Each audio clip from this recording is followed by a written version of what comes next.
really just trying to change the way we think about service, right? I think as a railroader, it's very easy to get lost in we move trains, we're a railroad. We move people, right? Trains is really just how we do it.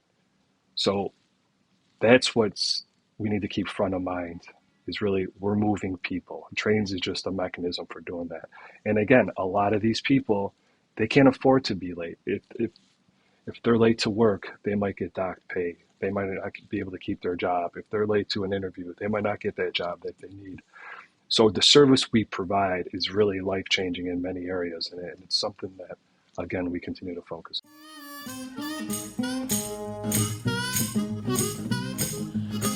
You may know the American Railway Engineering and Maintenance of Way Association, or AREMA, as the, quote, keepers of the manuals. You may know them as the, quote, people behind the largest annual railroad conference in North America.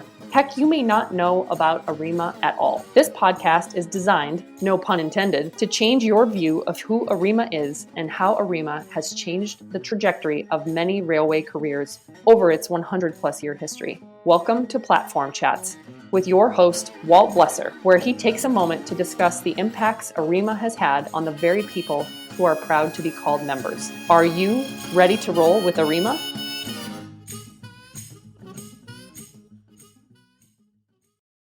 Unabridged Structures is a proud supporter of AREMA and Platform Chats, specializing in innovative and practical solutions for railway and transportation infrastructure. Unabridged Structures brings clarity and creativity to complex structural challenges. Learn more at unabridgedstructures.com. Hey everybody, welcome back to another episode of AREMA's Platform Chats. I am your host, as always, Walt Bleser. We just celebrated our 50th episode milestone podcast with the last episode, and we celebrated that with an old friend of mine from Metro-North Railroad, Anna Maria Bonilla. I thought that was a super fun, cool podcast to record. She's such a great guest, such a great person to have on. And I hope you guys enjoyed that as we now look towards the next milestone of 75 or 100 or until I guess I give up on these podcasts. We're going to kick off with episode 51 by bringing in even more Metro-North for you. We actually have the president of Metro-North Railroad, Justin Vonashek, and he is joining us live from his offices in New York City. And I am stoked to have him on board. I've been following Justin's career for a long time. I think we're similar in age. I spent a couple of my years of my career working for Metro-North as a consultant back in 2010, 11-ish with Anna Maria. Don't need to rehash that. But since that time, I've been kind of watching him work his way through that railroad and overcome some pretty cool stuff and just create a cool culture over there. And I was excited when I saw he got appointed to the presidency. I think I sent him a message on LinkedIn and said, "Hey man, congrats," thinking he's not going to respond, but he did. He's like, "Yeah, I got time to send Walt a quick note." So he did. And since he did, I said, "Well, heck, let's see if we can get this guy on the podcast." And he's a busy guy, so it's been months in the making, but we're super excited that he's here. I'll stop talking with that. And Justin, if you want to just introduce yourself, and I think the listeners would love to hear just kind of maybe some technicolor to what I said about your career path that has taken you from wherever. I know you're from Chicago, but now you're in New York. So let's talk about it. Yeah, thank you for having me. It's an honor to be here for your 51st episode. So as you mentioned, just a little over a year ago, I became president of Metro-North. I'm the 7th president. Career actually started back a little over 20 years ago in Chicago. Began my career working for Metro commuter rail. It really just so happened that I was graduating from Illinois Institute of Technology, and there was a career fair there, and I was looking to do many different things. Quite frankly, none of them was working for the railroad. And I happened to have one resume left, and there was one stand left at the door before I walked out, and it happened to be Metro. So went up to the table, asked what they were looking for. They weren't really sure. They were just kind of accepting resumes. So I figured nothing to lose. I have one left and I'm leaving. So here you go. And I guess as they say, the rest is history. They called me I was interviewed, and obviously got the job. I was a transportation specialist, which is basically like a college entry program in the operations department. Did that for a couple of years. Then I had the opportunity to move up to manage the schedules and services for their 11 lines. Did that for a few years. Then that was about the time that the Rail Safety Improvement Act of '08 was coming out hot and heavy, and there was an opportunity to move up to Director of Regulatory Compliance. While I was manager of schedules, I had some experience working with the passenger hours of service, and I just kind of parlayed that into that director position. So I was at Metro for about 10 years. Then I had the opportunity to go to Boston and work for Keolis Commuter Services, the operator of the MBTA commuter rail. At that time, they had just won the contract. Previously, it was MBCR, and they were taking that over. So they were looking for somebody to start up the operation for them. So I moved out there, and I was the Chief Safety, Security, Emergency Preparedness, and Regulatory Compliance Officer. Did that for a couple of years, and then I had the opportunity to come to Metro-North in 2016 as the Vice President of System Safety. So I jumped on that opportunity. I was the head of safety for about 5 years. Then I moved over to operations, did operations from Senior Vice President to Executive Vice President, Chief Operating Officer for a few years. And then, as I mentioned, April of last year, I became president. So not the traditional career path, but really just moving with the opportunities, and really have had a great run. Yeah, that's very cool. And I also noticed in your bio, it sounds like you're a DU grad at Denver University. Is that correct? What did you do there? It is. So I received my Master's of Science in Transportation Management from Denver University. Copy that. And then you didn't do that here in Denver, did you? Did you do that online or? It's actually their transportation program. So they, Okay. they run cohorts, and you go out there for about a month, for a week every couple months, and you do that for about 18 months. Oh, And okay. then you graduate with a master's. So you spend a week, then you go back and do work in your groups, and then you meet back up, and then you do an international project, and you travel to somewhere. We happen to go to Asia. I think right now the school's up to well over 20 cohorts. I was the 13th cohort, but really tremendous program. And it's a combination of people from the passenger industry, from the freight railroads, shipping, logistics, just really a great group. That's cool. Yeah, I've never heard of that. And give a shout out to those guys, I guess, since I am sitting here in Denver. That's pretty interesting that you did that. Let's just get right to some of the cool stuff you've seen. I mean, you've been there since 16. So it sounds to me like you have overseen some real ups and downs when I say that, I mean, like with COVID, right? Let's just get right to it. I mean, COVID affected New York City and affected everyone in the country. But right now, every time I look at numbers, it seems like you guys are just booming. Is that true? It is. It is. I mean, obviously, the pandemic hit all of us in the industry. I mean, we were down to the single digits on many of our lines, and most recently, we had our best March since the pandemic, almost 90% of the pre-pandemic ridership. So, ridership is coming back strong every month, month over month. We're doing better than the previous month. We're actually seeing some areas, if you take like the Bronx and Fordham areas like that, we're seeing ridership upwards of 150% of what it was pre-pandemic. Oh, wow. Same thing on our Waterbury branch. So there's a lot of areas that we far surpassed where we were from the pandemic days. And I know there's always a friendly competition with you guys and your sister railroad, Long Island. Who has currently got the higher ridership, you or Long Island Railroad? Long Do you Island know? has it right now. All Long right. Island. Well, maybe not for long, but I do know that that's always been a fun one. So, I mean, when we talk about commuter railroads, just in general, and this is not a gotcha question by any means, but I, correct me if I'm wrong, but between Metro-North and Long Island, it's the largest in the United States, correct? As far as size and just sheer number of folks riding the trains? Oh, without a doubt. Without a doubt. The two of Yeah, us combined, you're almost 500,000 customers a year, or a day, excuse me. a day. Hmm. That's, yeah. I think some of these stats are kind of cool for people to hear because we've got people in the Midwest, right? We've got people listening in the West Coast. Metro North operates, for those that don't know, all the trains are coming in and out of Grand Central Terminal. And I know Long Island's operating all the trains in and out of Penn Station. Your guys are mostly going north. They're mostly going east-west. So you're seeing, I remember when we were working on the Harlem River Lift Bridge, we're seeing hundreds of trains per day, correct? Just at all hours. Yeah, I mean, on average, our daily count is about 700 trains per day. 700 trains per day. I mean, that is just fascinating. Every time I hear that, I don't know why, but it fascinates me, probably as an engineer, just to think about the sheer amount of moving parts going on in this system. And I think when we start talking about that, we start to think a lot about safety.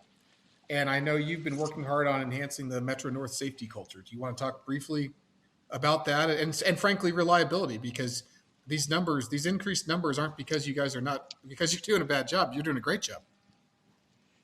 Yeah, I mean, listen, in terms of safety, safety is always our number one priority, as it is with any railroad. We've done a lot of things over the past few years. One of the things we've focused heavily on is our C3RS program, which is confidential close call reporting system. Really one of the leaders in the industry in terms of this, and we've done a lot of exciting things from when we started the program to where we're at today with the number of reports, the number of issues that we're identifying, the number of corrective actions that are coming out of it. We've even taken the program and expanded it a little bit to include things that would not typically be covered under the program and started to include those. That way we're able to get a little bit more information as part of the peer review team reviews to really be able to identify the issues and drive down those safety incidents. And I think year over year, we continue to do better. Numbers are phenomenal. But I mean, look, it's important to keep in mind that we're not really managing the metrics, right? The metrics really just tell us how well we're doing. And that goes for anything, whether it's safety, on-time performance, MDBF. It's a good management tool. But if you ever get to the point where you start to manage the metrics, then I think you're losing sight of what the real mission is. And I think that's something the team's done a tremendous job focusing on, is really just managing the situations when we do have incidents, be it safety or service reliability. How are we drilling down to the root cause? How are we looking at trends? What are we doing to ensure we don't have the same issues? How well are we monitoring the corrective actions that we do implement to see if they're actually having the impact and effect that we thought and presumed that they would? So again, the team's just done a tremendous job focusing on those areas. And when you talk And about, go ahead. when you talk about service reliability, I mean, OTP last year, 97.8% for the year. The year before was 98.3. I mean, quite frankly, we've had 6 consecutive years above 97%.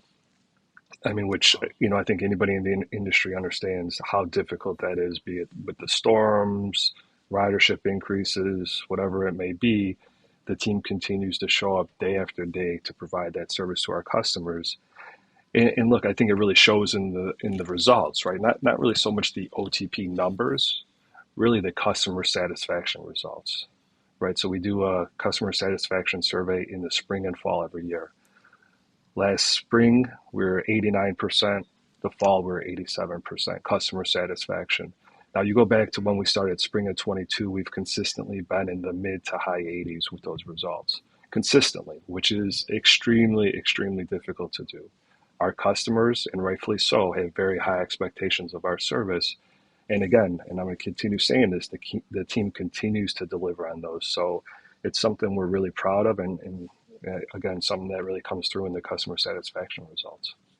That's awesome. And when you say OTP, just for our listeners, that's on-time performance, correct? Correct. Yep. Okay. So that's I mean, that's fast. I mean, to me, that's fascinating. 97, 98% at 700 trains a day in the New York metro region and let's be honest, you guys are you're no stranger to events. We've had, I believe, was it Sandy? We've had a few hurricanes that have come through there.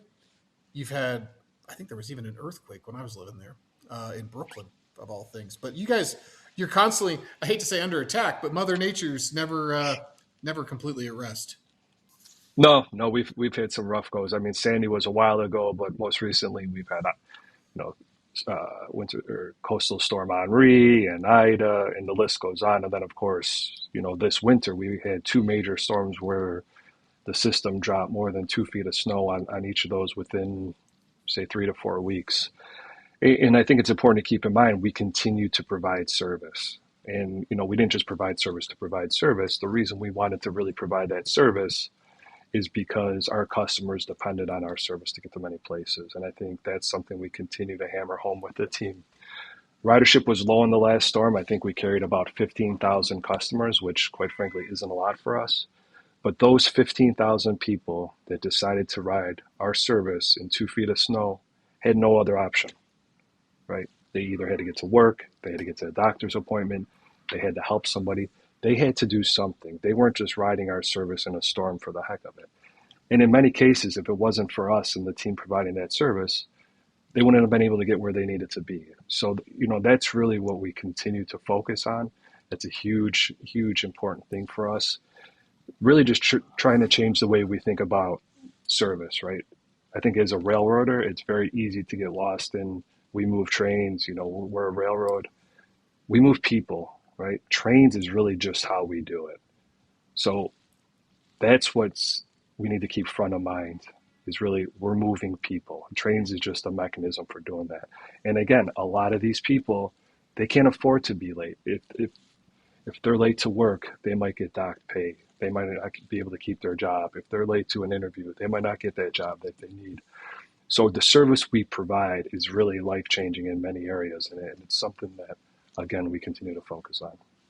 I think that's something really cool about you and following your career is just even your posts. It comes through that you've got a real heart for who you're serving.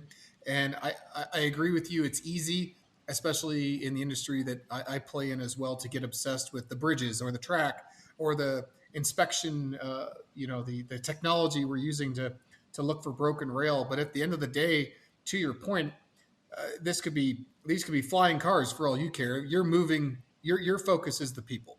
Your focus is your customer base. Your focus is making sure that those people get to where they need to go, and that really shines through. And that's awesome to hear.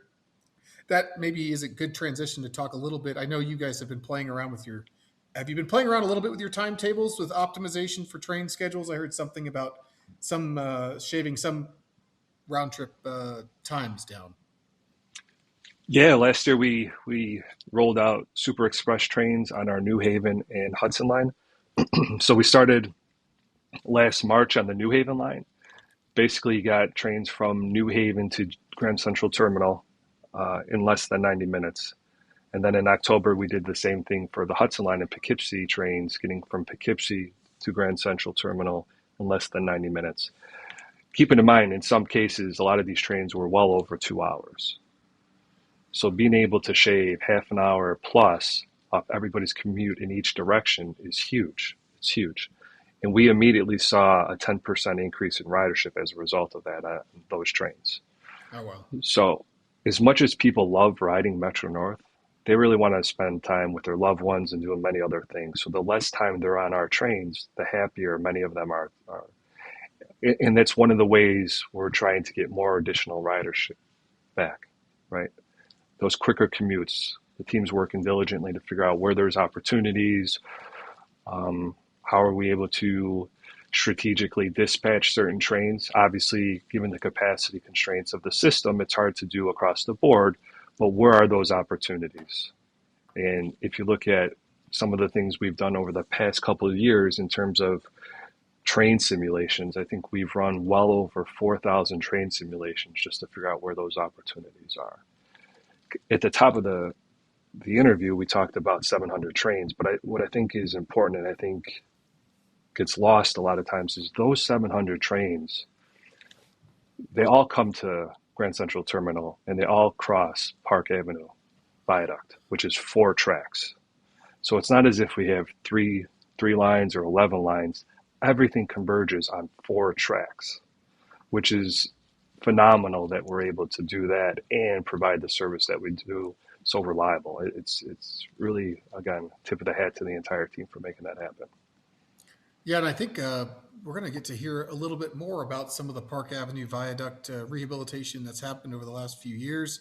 At the ARIMA National Conference, there's my little plug for this fall in Kansas City. I know for a fact that MTA is going to be presenting some of the work that they've done there, so please come and check that out. They're going to be speaking both Monday and I think Tuesday as well. And so that's a cool transition to this audience that you're speaking with right now has a love for the infrastructure, the rolling stock. I think they'd love to hear about some of the updates. I know there was something about you guys have changed out some of your locomotives I think Amtrak did as well. I think they changed out their Acelas potentially. Did you guys test some trains down in Pueblo? We did. We did. We just recently rolled out the dual mode locomotives. Siemens. Um, we have 33 of them. We're in the process of rolling them out. We have about 9 right now in revenue service, and they're roughly about 85% more efficient than the existing Jenny locomotives. Wow, that's a lot. So it is. It is. The range on them is much greater than what is on the Jennies, and it's just been all positive feedback from the engineers running these trains. Because you're running both diesels, but you're also running electric, correct? On certain lines, is that right? We run diesel, we run third rail, and we go. run the catenary. There we go. There we go. Depending on which line we're on. Yep. So a good majority of our equipment is dual, right? It's either diesel, third rail. We also have on the New Haven line, we have the third rail plus the catenary. Got it. Excellent. And so let's talk a little bit about some of your upcoming capital plans. I know a couple things that we spoke about previously to the start of the interview was the Grand Central Artery. We did just talk about new rolling stock. You're doing some CNS work on the Hudson line. Anything you want to talk about there that maybe the audience can hear about upcoming projects that maybe even they could participate in? Well, you touched on the Park Avenue Viaduct. I think that was a huge one. For many, many years, it was always thought in order for us to replace a structure that's, over 138 years old, 700 trains cross, about 95% of all customers cross the Park Avenue Viaduct. In order for us to actually start replacing that, we were going to have to run into Penn Station. Otherwise, it would have never been able to be done.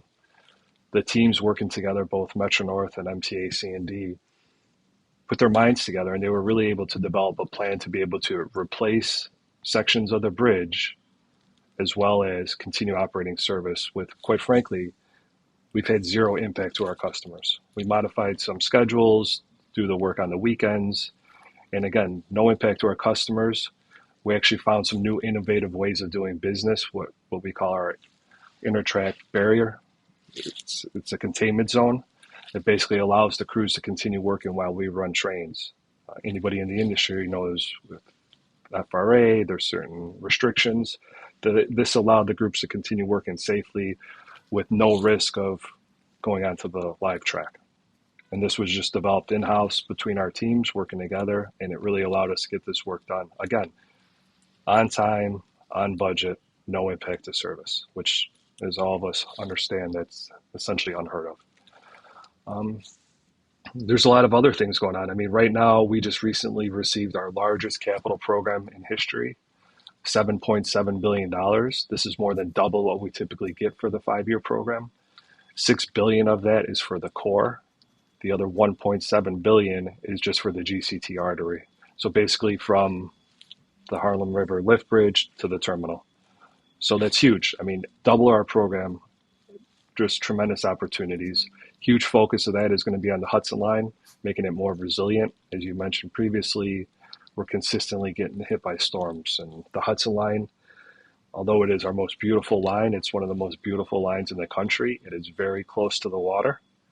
And every time the Hudson River raises, we're at risk of flooding. And whenever there's a storm, quite frankly, it floods and shuts down. We've done a lot of work in-house to address some of that by raising the track in certain areas. But the challenge there is the water comes from the Hudson, and then we're also down in a rock cut, so the water comes from above too. So there's many, many challenges. So there's going to be a lot of work going on the Hudson line to make it more resilient and be able to withstand many of these storms. Yeah, the climate resiliency is a hot topic. I know ARIMA put together a position paper on this a couple of years ago. I know that I've recently had discussions with CN about resiliency and how to incorporate it in everything that we do. I know you're working hard on, I guess, would that be considered hardening of the Hudson line then? Or Yeah. Yeah. Okay. Yeah. Are there other areas in your system that you see as potentially being, I don't want to use the term upgraded, but just reinforced, I guess? Or would it mostly be along the Hudson line? The Hudson line is a big piece of it, but we also have Mott Haven, which is in the Bronx. That's where all 3 lines converge before they cross the bridge and go into the viaduct. And that's another area that's very low lying, a lot of flood water. That's not from the Hudson, that's more from the street level. So working with the city on that and DEP to figure out what we could do to make that more resilient, because whenever we have a major storm, typically if the rainfall is about 1.5 inches per hour, we're pretty much guaranteed to flood out there. And that basically shuts down the entire system until that water recedes. And the water is receding into the Hudson. So obviously if it's high tide, issues like that, it just takes even longer. So that's a huge risk for us because trains are stopped, things start backing up into the terminal.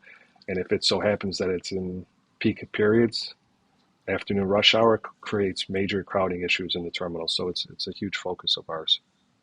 Interesting. And speaking of terminals, let's talk a little bit about some of the Penn access. I know that when I was there, they were working on East Side access. I think for most, and frankly, I think a lot of our listeners may not even know that majority of your trains come into Grand Central Terminal historically based on the railroads that became Metro-North. And then obviously Penn Station is not connected. Well, it is connected, but it's in a different location in Manhattan. I understand that there will be some Penn access moving forward. I don't actually know much about this, so I'd love to hear about it. There is. So the project's been going on for some time now. So that's being built by MTA C&D, which is our construction and development team. Right now, we're working on an early service plan, and there's going to be 4 stations in the Bronx, and it's going to provide access on the New Haven line into Penn Station. But really, where the opportunity there is even more so than that, it's for those East Bronx residents that want to go east, right? They want to access Westchester, Connecticut, because again, going to what we spoke about earlier, it's really about making those opportunities and changing lives. So there's a huge market for the people in the East Bronx to be able to work in Westchester and Connecticut. And right now, because of where they're located in the transit options, they don't really have that opportunity. So this is going to open up many, many doors for those individuals. So it's something that we're really excited about, and we should have service going in the next few years. Okay, so right now, would those individuals have to go from the Bronx down to GCT and then back out? Is that the idea? And then this would cut that out, or? They would, but quite frankly, the amount of time that would take, it's really not even an option. Okay, that's what I thought. Okay. Right. So I mean, in many cases, what you're talking about would take 3+ hours in each direction. Perfect. So this would eliminate all that and just open up all those doors of opportunity. Cool. Well, I think in our remaining time, I'd love to hit just a couple more questions for you. I know you're a busy guy. The first thing I want to talk about is maybe as we look forward into the future in our workforce, and if you're talking to, I know you have 2 young children, or I have some young children. If they wanted to continue the legacy of working in this industry, how would you direct them, or how would you tell them to get involved, or what degree, or what are you looking for in your next generation workforce, I guess is what I'm looking for. It's a really tough question. It's funny because I grew up in a town with Metro and the CP ran right through the middle of it. And never once in my life, through my career, through my college, did I ever think about working for Metro or a railroad or anything like that. It didn't even know it was an option, even though I looked at a train every day for basically my entire life. So I think, for us, it's really about getting the word out there and really catching the younger generation early. I think once they're in college, sometimes that's too late. And I think it's really just about showing where the opportunities are, and that it's so much more than just running trains. I mean, there's opportunities if you want to be in operations, if you want to be in HR, whatever it is. There's so many different avenues, and there's no traditional career path. Again, look at me. I never would have thought I'd be where I'm at today, and it just so happens that I had the opportunity. I think the most important thing for people to keep in mind is it's really just about showing up, doing your best, day after day. And I think people start to recognize and see the potential. And I think over time, I think it's important for the younger generation also to find mentors. I think that's a huge piece of it. And it's not so much always having the traditional mentor program, but really where are there opportunities for individuals just to seek people out themselves and ask questions and learn from them. And that's how I learned throughout most of my career, a lot of times people are not going to offer you the information, but once you start asking them, they love to share that information. You personally need to make that effort. Yeah, I completely agree with that. And I know Arima for sure, we shine in trying to create those connections and try to create that network for young individuals to meet the different generations, to learn from them. Like you talked about an apprenticeship. Same here. When I got out of school, I had no idea I was going to work with the railroads. And then I think the first 4 or 5 years I was learning from people within the company I worked for. It was almost like receiving a whole different education than I got in college. So I echo everything you just said. And let's go out on a high note here. What are you most excited about over the next, I don't know, 2-3 years? I know you've been there a year, so I want to give you time to get your feet underneath you. But what are you most excited about as you move forward in your role? So there's a lot of exciting things going on here. So I guess this would be a plug if you're looking for a job, look at Metro-North because we're doing a lot of exciting things. You touched on Penn Station Access, which I think is great. We have the dual mode locomotives that we're in the process of bringing on board. Last year, we also had the board approve the procurement of 13 battery-powered locomotives. So these are going to be battery plus overhead catenary. So those should be arriving on property in the 29 to 30 range. So again, really exciting opportunity there. So there's a lot of new exciting opportunities. Me personally, one of the things we're heavily focused on right now is employee engagement. I think it's something that's near and dear to my heart. Our employees are our greatest resource. They're the reason that we're successful. And I think the more we can focus on our employees and help them succeed, I think the better we're all going to be. We've rolled out a lot of initiatives over the past year or so to help with that. We've even scheduled 2 days a month where we just basically cancel all meetings, right? One of the things we're always here, and I think with Teams, while Teams made things a lot better, Teams also created this environment where everything's now a meeting, right? What could have been a quick phone call, what could have been a quick email is now a meeting. So we said, all right, 2 days a month, that's it. We're going to cancel all meetings, just get out in the field, meet with your employees and just chat. It's not a day to do audits. It's just a day to just engage. So that's something we started. We also started this program called Be the One. So senior level executives are now spending the day in the field with various crafts and just learning from them, seeing what they do. Because, look, the decisions we make directly impact the individuals in the field. So while we think things are going to go well, really being able to see in the field how well they're going really makes a difference. And we've already made some changes to procedures and policies that we've rolled out based on that. What we thought would work, quite frankly, didn't work. So we're able to roll some things back. So another initiative, we recently rolled out You Speak, We Listen. And it's an opportunity for employees. We just station at various locations, yards, various shifts, just an opportunity if employees want to come up and speak to senior level executives, give their feedback, what's working, where they see opportunities. So we've seen some positive feedback there. And then myself, I'm just really trying to get out there and meet with employees, have conversations, kind of do small town halls with various groups and hear what their concerns are, hear what they think is going well. One of the things that I'm most excited about that came out of that is there were certain individuals that wanted to move up within the organization from the craft. They've applied, they've interviewed, and they've just never really seen any progress. So we've always had very good program or trainings teaching people how to write resumes, how to interview. But what we decided based on that feedback is let's do one-on-one sessions, 15 minutes, where employees can practice their interview skills. They could bring their resume, they could bring their job description. We could look and see if they're writing their resume properly based on that. And we've seen some pretty good feedback from that. And quite frankly, the numbers are not going to be huge, but if we're able to just help one person succeed because of that, to me, it's a huge win. And we've already seen a lot of positive feedback from the team on that. Everybody loves it, so we're rolling it out more to the field. And again, it's really just about creating those opportunities. And then leadership. We're really looking at how we develop our managers, how we develop our leaders. We always talk about succession planning. But one of the things that I think has been missed is somebody could be a good locomotive engineer, and then tomorrow they're a road foreman. Well, because they were a great locomotive engineer, we think they're a great road foreman without giving them any tools, without telling them what they're supposed to do. So we're really trying to put together a program to set new managers up to be successful, rolling out what I'll call management 101 training. And then same thing with our leaders. As a leader, what are you responsible for? What do you need to ensure your team's accountable for? So a real focus is setting up the team with the tools they need to be successful. I could have sworn, did you recently have an all managers meeting for like the first time ever? We did. Okay.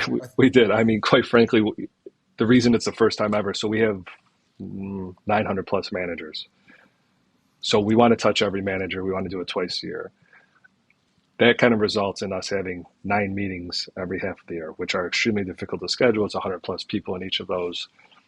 But we're about 2 shy of completing the first half. And again, it's been all positive feedback. I do Q&A with the team. Q&A, the last couple sessions was over 2 hours each. Wow. So I think people have a lot of questions, and they're really showing up and being engaged. And it's like I always say, I mean, safety, as I said before, is the number one priority. But really the focus is on employee engagement, because we can have all the safety programs, we could have all the PPE, we could do all the things we want to do, we could be as innovative as we want. But if we don't have employees that are engaged and want to be here, none of that matters. You can't have an employee be safe if they're not engaged in what they're doing. So engagement is key to basically achieve our mission, regardless of if it's safety, innovation, fiscal responsibility. All those things require engaged employees, which is why we're so heavily focused on engaged employees over the past year or so. Yeah, definitely heard that throughout this podcast. The buy-in that you're creating, the engagement with your employees is obviously front and center for you. And I'll be honest with you, I just really appreciate you taking 30 minutes and sitting down with me today and talking through all this. I know all the listeners are excited to hear from you, and this was awesome. I don't want to take up any more of your time. I'm sure you have many more meetings to go to this afternoon and beyond. So thanks for coming on. Yeah, thanks for having me. This was great. Thank you for rolling with ARIMA on today's episode of Platform Chats. For further information about ARIMA, please visit arema.org or contact us at info@arima.org.